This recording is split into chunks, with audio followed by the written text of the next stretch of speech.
রহমতের নবীজি খেজুরের বাগানের পাশ দিয়ে নবীজি হেঁটে যাচ্ছেন মদিনায়। একটা উট দৌড়ে আসছে। উট এসে আল্লাহর হাবিবের কদম মোবারকের সামনে পড়ে মাথা নিচু করে নবীজির কদমের মধ্যে মুখ লাগায় কাঁদতেছে। উটের জবান খুলে গেল। উট কাঁদে আর বলে, ইয়া রাসূলুল্লাহ, ইয়া হাবিবাল্লাহ, নবী গো, আপনার কদমে আমার আরজি। উট কি জন্য তুমি কাঁদো? বলে, ইয়া রাসূলুল্লাহি, আমাকে শুধু মারে, আঘাত করে, কিন্তু খাদ্য দেয় না, কাজ বেশি বেশি করায়। এমন সময় পিছে পিছে ওই মদিনার সেই উটের মালিক দৌড়ায় আসছে। আল্লাহর নবী বললেন, ও উটের মালিক, তুমি কি উটের মালিক? বলে, হ্যাঁ ইয়া রাসূলুল্লাহ।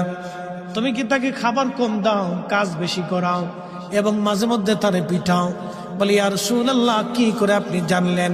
বলে, উট এসে তোমার বিরুদ্ধে আমার কাছে অভিযোগ পেশ করেছে। একবার জোরে বলা যাবে কি আল্লাহু আকবার?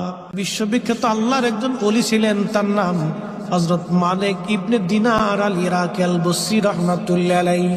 হযরত মালিক ইবনে দিনার তিনি প্রত্যেক বছরে মক্কায় হজ করার জন্য ইরাকের বসরা থেকে আসতেন।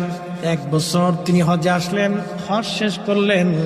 হজ শেষ করার পরে আল্লাহর দরবারে দোয়া করলেন, আল্লাহ, আপনি দয়া করে আমাকে জানান কার হজ হলো, কার হজ হলো না।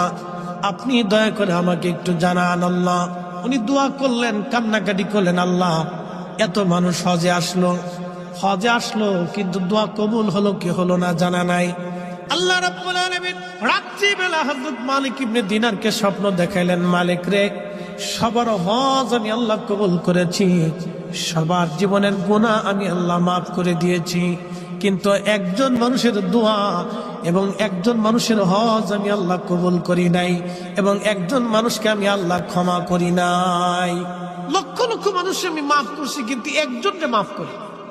তো মালিক ইবনে দিনার ইরাকি বসরি খুব চিন্তায় পড়ে গেলেন যে ওই একটা লোক যদি আমি হই, তাহলে আমার জীবন বরবাদ হয়ে গেছে। ওরা তো সবসময় আল্লাহকে খুশি করার জন্য নিয়োজিত থাকে। একসাথে বলবেন আল্লাহু আকবার। ওলিরা কাকে সন্তুষ্ট করতেন? আল্লাহকে, রসুল। ওলিদের কাজই ছিল আল্লাহ তার রসুলকে খুশি করা। কত পদ্ধতি দিয়ে তারা আল্লাহকে খুশি করে, যত পদ্ধতি ছিল সব পদ্ধতি দিয়ে তারা আল্লাহ এবং তার রসুলকে খুশি করতেন। সবসময় তাদের কাজ ছিল আল্লাহ তার রসুলকে খুশি করা।